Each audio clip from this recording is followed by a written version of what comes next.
Hello everyone, this is Badal Verma and welcome again to my educational YouTube channel IS Point. I hope you are very well. So today we are going to discuss about modern India history NCERT classes chapter 7 part 2 Weavers, Iron Smelter and Factory Owner अर्थात बुनकर, लोहा बनाने वाले और factory के मालिक के आज का हमारा ये पार्ट 2 है। तो जैसा कि आप लोगों को पता ही होगा कि कल हम यानी कि प्रीवियस वीडियो में हम लोगों ने डिस्कस किया था कि किस तरीके से जो ईस्ट इंडिया कंपनी है उसने एक तरीके से उद्योग के रूप में क्रांति एक तरीके से लाई थी। तो हमने देखा था कि किस तरीके से कपड़े का जो व्यापार है वो भारत के सूती कपड़े का व्यापार विश्व में सुप्रसिद्ध हो गया था। तो जिन्होंने हमारी पहली वीडियो को नहीं देखा तो डिस्क्रिप्शन बॉक्स में लिंक दिया गया है, आप सभी लोग जाकर हमारी पहली वीडियो को देख सकते हैं। तो चलिए दोस्तों शुरू करते हैं। तो बुनकर कौन थे, तो ये समझने की कोशिश करते हैं कि देखिए जो बुनकर थे ना, तो एक तरीके से एक समुदाय है यानी कि जो कारीगर यानी कि एक तरीके से जो आम तौर पर बुनाई का काम करते हैं उन्हें बुनकर कहते हैं, यानी कि समुदाय के कारीगर होते थे। तो वे पीढ़ी दर पीढ़ी इसी हुनर को आगे बढ़ाते थे और बंगाल के तांती, उत्तर भारत के जुलाई या मोहसिन और दक्षिण भारत के साले व केकोलार तथा देवांग समुदाय बुनकरी के लिए प्रसिद्ध थे। तो देखिए तो काफ़ी इंपॉर्टेंट क्वेश्चन यहाँ से भी बन जाता है कि जो एक तरीके से कौन से समुदाय यानी कि दक्षिण भारत के कौन से समुदाय के जो लोग थे वो बुनकरी के लिए प्रसिद्ध थे। तो साले व केकोलार समुदाय के जो लोग थे वो काफ़ी ज़्यादा प्रसिद्ध थे। तो सूत कातना कपड़ा उत्पादन का सबसे पहला चरण था। तो देखिए सूत कातना जो था वो सबसे पहला उत्पादन का चरण था। ये काम अधिकांशतः महिलाओं के जिम्मे रहता था और चरखा और तकली घर घर में पाए जाते थे। तो धागे पर चरखे पर काट कर तकली पर लपेट दिया जाता था। जब कताई पूरी हो जाती थी तो बुनकर इस धागे से कपड़े बुनते थे और ज़्यादातर समुदाय में बुनाई का काम पुरुष करते थे। और रंगीन कपड़ा बनाने के लिए रंगरेज इस धागे के रंग देते थे और छपाईदार कपड़ा बनाने के लिए बुनकरों को चिंपकीगर नामक माहीगार पुरुष कारीगर की ज़रूरत होती थी। तो किस की ज़रूरत होती थी?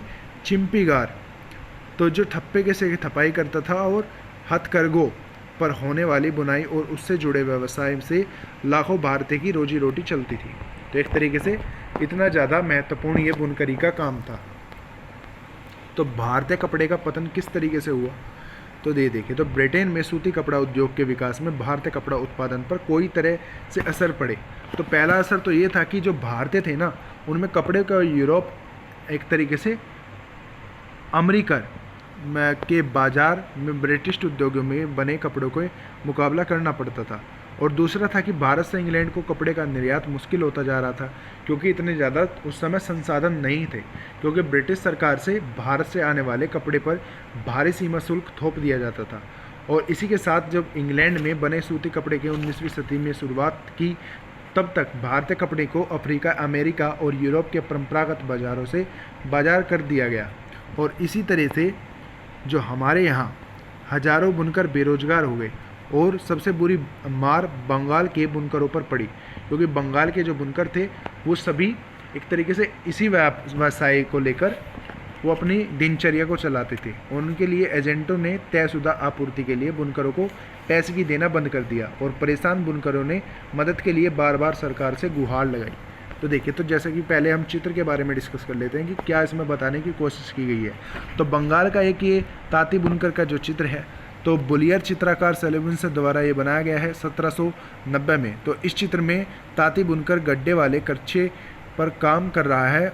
तो इसमें आप जानते हैं कि गड्ढे वाला करछा क्या होता है। तो देखिए तो गड्ढे वाला करछा इस तरीके से होता है जैसा आप चित्र में देख पा रहे हैं। तो एक तरीके से इससे बुना जाता है कपड़ा। तो ओरांग ये शब्द आप देख लीजिए, ओरांग शब्द क्या होता है। तो एक फारसी भाषा में गोदाम को ओरांग कहा जाता है। वहाँ बिक्री से पहले चीज़ों को जमा करके रखा जाता है और वर्कशॉप के लिए भी यह शब्द इस्तेमाल होता है। देखिए तो जैसे कि आपको पता होगा गोडाम, तो आपने ये सुना होगा नाम, तो इसे ओरांग कहा जाता है। किस भाषा में? फारसी भाषा में। तो अब देखते हैं। तो लेकिन असली दुर्दिन तो अभी आने वाली थी। 1830 के दशक तक भारतीय बाजार ब्रिटेन से बने सूती कपड़े से पट गया। दरअसल 1880 के दशक में तब तक की स्थिति यह हो गई थी कि भारत के जो लोग थे जितना सूती कपड़ा पहनते थे उसमें से 2/3 ब्रिटेन का बनता था। और इसमें से न केवल बुनकरों बल्कि सूती कातने वाले को भी हालात ख़राब होती गई, क्योंकि धीरे धीरे जब व्यवसाय नहीं था तो हालत तो देखो ख़राब होनी ही थी। तो देखिए, तो जो लाखों ग्रामीण महिलाएं सूत कात कर ही अपनी आजीविका चला रही थी वे बेरोजगार हो गई थी, क्योंकि व्यवसाय नहीं था। तो सूत किस तरीके से करता, और सूत नहीं करता तो एक तरीके से जो व्यवसाय थे उनके दिनचर्या चलाने के लिए वो ठप होते जा रहे थे। लेकिन भारत में हथकरघरों से होने वाली बुनाई पूरी तरीके से ख़त्म नहीं हुई। इसकी वजह यह थी कि कपड़ों की कुछ खास किस्में मशीनों पर ही नहीं बन सकती थी। भला जटिल और मन भावन किनारियों वाली साड़ी पर परंपरागत बुनाई वाले कपड़े मशीन पर कैसे बन सकते थे। इन कपड़ों की न केवल रईसों के बीच बल्कि मध्य वर्ग में भी काफ़ी मांग थी, और न ही ब्रिटेन के कपड़ा मिलों में यह बेहद मोटा कपड़ा बनता था जिसे भारतीय गरीब पहनते थे। तो ये काफ़ी ज़्यादा मतलब उस समय जो था एक तरीके से हाथ से बनाया जाता था, यानी कि मशीनों के द्वारा इस कपड़े का निर्माण नहीं किया जा सकता था, हाथों से ये बुना था। तो आपने पश्चिमी भारत में स्थित सोलापुर और दक्षिण भारत में स्थित मदुरा का जिक्र सुना होगा, और ये शहर 19वीं सदी के आखिर में बुनकरी के लिए महत्वपूर्ण केंद्र बन गए थे। तो उसके बाद हुआ क्या था ना कि बाद में जो राष्ट्रीय आंदोलन थे यानी कि नेशनल मूवमेंट के थे, तो उसके दौरान महात्मा गांधी ने भी लोगों से आह्वान किया कि आयातित कपड़ों का बहिष्कार करें और हाथ से कते सूत और हाथ से बने कपड़े की पहने। तो इस तरह खादी राष्ट्रवाद का प्रतीक बनती चलेगी और चरखा भारत की पहचान बन गया, क्योंकि उस समय जो था मशीनी युग को ख़त्म करना चाहते थे, एक तरीके से स्वदेशी वो भारत में फिर से लाना चाहते थे जो विदेशी हम चीज़ें उपयोग कर रहे थे। तो उसमें 1931 में उसे भारतीय राष्ट्रीय कांग्रेस के तिरंगे झंडे के बीच वाली पट्टी में जगह दे दी गई, जिसे आपने चरखा देखा है ना, तो उसमें आप तिलियाँ देख पाते हैं जिसमें 24 तिलियाँ होती हैं जिसमें राष्ट्रीय ध्वज में, तो इसी की वो देन है। तो आइए देखेंगे ये आजीविका के साधन में गवा चुके बुनकरों और सूत कातने वालों का क्या हुआ। तो देखिए, उनमें से बहुत सारे जो लोग थे खेतियार मजदूर बन गए थे और कुछ काम की तलाश में शहरों की तरफ चले गए थे, और बहुत सारे जो लोग थे वो देश के बाहर अफ्रीका व दक्षिणी अमेरिका के बागानों में काम करने के लिए चले गए। और उसमें कुछ हथकरघा बुनकरों को बम्बई, अब मुंबई, अहमदाबाद, सोलापुर, नागपुर और कानपुर से खुले नए कपड़ा कारखानों में नौकरी भी मिल गई थी। ऑलराइट, तो मतलब एक तरीके से ये स्थिति थी उस समाज की, यानी कि उस समय बुनकरों की जो स्थिति थी इस तरीके की हो गई थी। तो सूती कपड़ा मिलों का उद्देश्य क्या था, अब देखते हैं कि क्या उद्देश्य था। तो भारत में पहली सूती कपड़ा मिल जो थी वो 1854 में बम्बई में स्थापित हुई थी। तो काफ़ी ज़्यादा इंपॉर्टेंट ये क्वेश्चन आपका बन जाता है, काफ़ी बार ये एग्जाम्स में पूछ लिया जाता है कि भारत में सबसे पहले सूती कपड़ा की जो मिल थी वह कहाँ पर स्थापित हुई थी और कब। तो देखिए, मुंबई में वो स्थापित हुई थी 1854 में, जैसा कि आपको बताया गया। यह कताई मिल थी और जो कि 19वीं सदी की शुरुआत से ही भारत में से इंग्लैंड और चीन के होने वाले कच्चे कपास के निर्यात के लिए मुंबई और महत्वपूर्ण बंदरगाह बन चुका था। तो मुंबई के पश्चिमी भारत की काली मिट्टी वाली उस विशाल पट्टी से काफ़ी निकट था जहां कपास की खेती की जाती थी। जब वहां सूती कपड़ा मिलों की स्थापना हुई तो उन्हें कच्चा माल आसानी से मिलने लगा। तो देखिए, चित्र 10 में क्या दिखाने की कोशिश की गई है। तो चित्र 10 में एक कपास कारखानों में काम करती हुई मजदूर महिलाएं, जो कि सन 1900 के लगभग राजा दीनदयाल द्वारा लिखा गया चित्र है। तो कताई विभाग से ज़्यादातर मजदूर महिलाएं होती थी, जबकि बुनकर विभाग में अधिकतर जो लोग होते थे वो पुरुष होते थे। ऑलराइट, इस चीज़ को भी आपको याद रखना है, और जब आप अपने नोट्स बनाएंगे तो आपको ये नोट में भी लिख कर रखना है। तो कौन लोग अधिकता में कौन होते थे, तो देखिए, तो कताई विभाग में ज़्यादातर जो मजदूर थी वो महिलाएं थी, और जो बुनकरों में थे वो अधिकतम पुरुष थे। तो चलिए अब आगे देख लेते हैं। तो देखिए, तो सन 1900 तक आते आते बम्बई में 84 कपड़ा मिलें चालू हो चुकी थी, यानी कि अब मिलों का व्यापार जो था वो एक तरीके से फिर से बढ़ने लगा था। उनमें से बहुत सारी मिलें पारसी और गुजराती व्यवसायियों ने खोली थी, जो कि चीन के साथ साथ व्यापार के जरिए काफ़ी प्रशंसा कमा चुकी थी। इस दौरान दूसरे शहरों में भी ऐसे कई कारखाने खोले गए थे उस समय, जो कि अहमदाबाद में पहला कारखाना था जो 1861 में खुला था। तो देखिए, अहमदाबाद में सबसे पहले जो कारखाना था कपड़ा मिल का वो कब खुला था, तो 1861 में खुला था। और अगले ही साल संयुक्त प्रांत स्थित कानपुर में भी एक कारखाना खुल गया, यानी कि अब जो कारखाने थे कपड़े से लेकर यानी कि फैक्ट्री एक तरीके से थी, वो अब खुलती जा रही थी और जो व्यवसाय थे एक तरीके से लोगों के बढ़ते जा रहे थे। अगले ही साल संयुक्त प्रांत में कानपुर में भी एक कारखाना खुल गया। फिर सूती कपड़ा मिलों की बढ़ती संख्या के कारण मजदूरों की मांग बढ़ने लगी और हजारों गरीब काश्तकार, दस्तकार और खातीगार कामगार कारखानों में काम करने के लिए शहरों की तरफ जाने लगे। तो प्रारंभिक कुछ दशकों के दौरान भारतीय कपड़ा कारखानों को बहुत सारी समस्याओं से जूझना पड़ा और सबसे पहली समस्या तो यह थी कि इस उद्योग का ब्रिटेन से आए सस्ते कपड़ा का मुकाबला करना पड़ता था। ज़्यादातर देश में सरकारें आयातित वस्तुओं पर सीमा शुल्क लगाकर अपने देश में औद्योगिकरण को बढ़वा देती थी और इससे प्रतिष्ठित खत्म हो जाता था और संबंधित देश में नवजात उद्योगों की संरक्षण मिलता था। परंतु औपनिवेशिक भारतीय सरकार से स्थानीय उद्योगों के आमतौर पर इस तरह की सुरक्षा नहीं दी जाती थी। लिहाजा भारत के औद्योगिक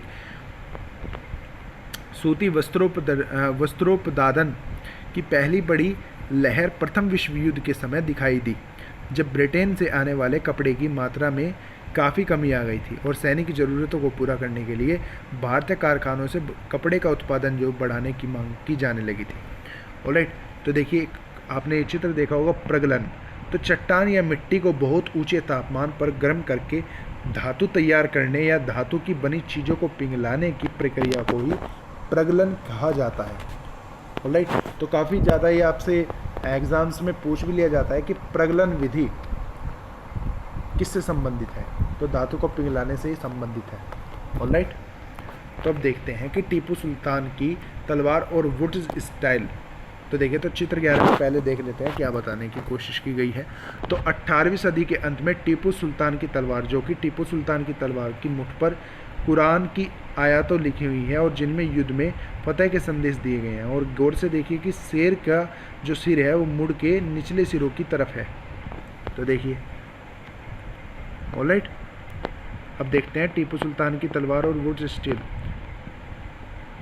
तो भारतीय इस्पात यानी कि जो भारतीय स्टील यानी कि इस्पात को स्टील कहा जाता है और लौह धातु कला की कहानी हम टीपू सुल्तान की एक मशहूर किस्से से शुरू करते हैं, जिससे कि आपको एक तरीके से ये टॉपिक जो है वो क्लियर हो जाए।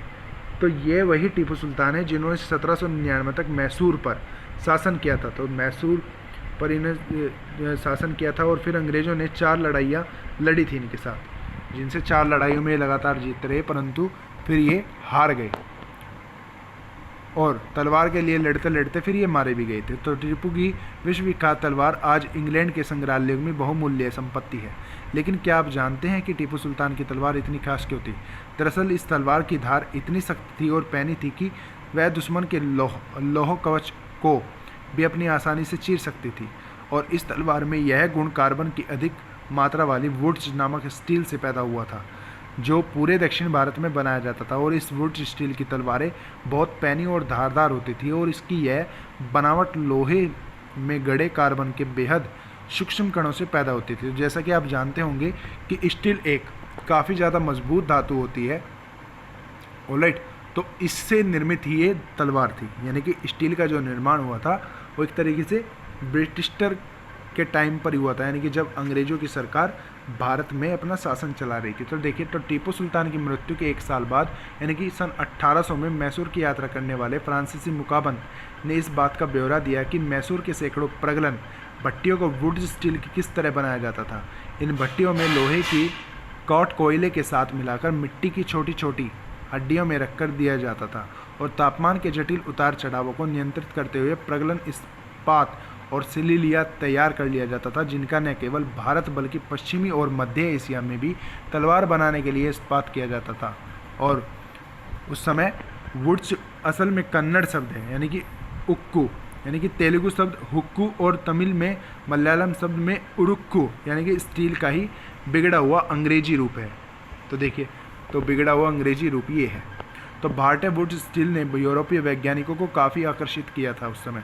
तो विश्वविख्यात वैज्ञानिक और बिजली व वैद्युत चुंबकत्व का आविष्कार करने वाले माइकल फैराडे ने भी भारतीय वुड स्टील की विशेषता को 4 साल यानी कि 1818 से लेकर 22 साल तक अध्ययन किया था। तो देखिए, तो वैद्युत चुंबकत्व का आविष्कार किसने किया था? माइकल फैराडे ने। ऑलराइट, तो आपको ये भी चीज़ याद रखनी है, काफ़ी बार ये साइंस से रिलेटेड क्वेश्चन पूछ लिया जाता है कि वैद्युत चुंबकत्व का आविष्कार किसने किया था? तो माइकल फैराडे ने इसका आविष्कार किया था। ऑलराइट, तो देखिए, तो धोकनी एक बार हम देख लेते हैं। तो हवा फेंकने का एक तरीके से यंत्र होता है, यानी कि भट्टी में उस समय प्रगलन के समय उस समय ये यूज किया जाता धोकनी का। तो धोकनी से एक तरीके से हवा को एक तरीके से कंप्राइज्ड किया जाता था, जिससे कि जो धातु रखी हुआ करती थी, एक तरीके से जिस चीज़ में धातु को रखते थे उसमें वो एक तरीके से उस गलनांक ज़्यादा होकर, यानी कि हीटिंग पावर उसकी बढ़ा करके वो उससे प्रगलन कर लेते थे, उसे धोकनी कहा जाता था। यानी कि धोकनी एक तरीके से एयर कंप्रेसर के लिए था। ऑलराइट, तो जैसा कि आप लोगों को प्रीवियस वीडियो में क्वेश्चन दिए गए थे, तो देखिए, तो जैसा कि आपको ये क्वेश्चन दिया गया था कि महात्मा गांधी ने 1906 में दक्षिण अफ्रीका में द पैसेज रेजिमेंट एसोसिएशन का सर्वप्रथम निर्माण निम्नलिखित में से किसके आरंभ किए जाने के विरुद्ध अभियान संगठित करने के लिए किया था। तो आपको 4 ऑप्शन दिए गए थे, जिसमें आपका ऑप्शन था पॉल टैक्स, पंजीकरण प्रमाण पत्र, और तो भारतीय व्यवसाय के विरुद्ध विधान, और भारतीय को मताधिकार से वंचित करने हेतु विधान। तो देखिए, तो इसका राइट आंसर है आपका पंजीकरण प्रमाण पत्र। वो किस तरीके से, तो देखिए, तो साल 1906 ईस्वी में जब महात्मा गांधी ने दक्षिण अफ्रीका में द पैसिव रेजिमेंट एसोसिएशन नामक संगठन का निर्माण किया था, तब इस संगठन के माध्यम से उन्होंने अनिवासी भारतीयों को पंजीकरण प्रमाण पत्र रखने की अनिवार्यता का विरोध किया था। ऑलराइट, तो दूसरा क्वेश्चन जैसा कि आप लोगों को ये दिया गया था कि लंदन में संपन्न हुए गोलमेज सम्मेलनों की कार्यसूची क्या थी। तो आपको पहला ऑप्शन दिया गया था, इसमें भी 4 आपको ऑप्शन दिए गए थे। तो साइमन कमीशन की रिपोर्ट पर विचार विमर्श करना, ऑप्शन बी दिया गया था कि भारत के लिए एक संविधान का निर्माण करना, ऑप्शन सी दिया गया था कि भारत की सांप्रदायिकता समस्या का समाधान खोजना, और ऑप्शन डी आप लोगों को दिया गया था कि भारत के शोषित वर्गों की समस्या का समाधान खोजना। तो आपका इसमें राइट आंसर हो जाएगा कि ऑप्शन ए, तो साइमन कमीशन की रिपोर्ट पर विचार विमर्श करना। तो देखिए, इसको हम थोड़ा एक्सप्लेन कर लेते हैं। तो 1928 ईस्वी में जब साइमन कमीशन भारत आया था, तब साइमन कमीशन भारत में चल रहे होम रूल आंदोलन की समीक्षा करने आया था, जिसका विरोध राष्ट्रवादी नेताओं ने किया था। और इसका विरोध इसलिए किया गया था क्योंकि इसमें कोई भी भारतीय सदस्य नहीं था। और साइमन कमीशन की रिपोर्ट पर विचार विमर्श करने के लिए लंदन ने 1930 से लेकर 1932 के बीच 3 गोलमेज सम्मेलनों का आयोजन किया था।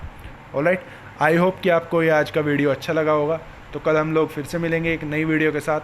एंड अगर आपको ये वीडियो अच्छा लगा है तो वीडियो को लाइक शेयर कमेंट करना न भूलें। और अगर आप हमारे यूट्यूब चैनल पर नए हैं तो यूट्यूब चैनल को सब्सक्राइब करना न भूलें, जिससे, और अगर आपने अभी तक हमारे यूट्यूब चैनल को सब्सक्राइब नहीं किया तो यूट्यूब चैनल को सब्सक्राइब कर लीजिए, जिससे आपको हमारी वीडियो की आने वाली नोटिफिकेशन सबसे पहले टाइम पर मिल जाए। इसी के साथ have a good day and जय हिंद।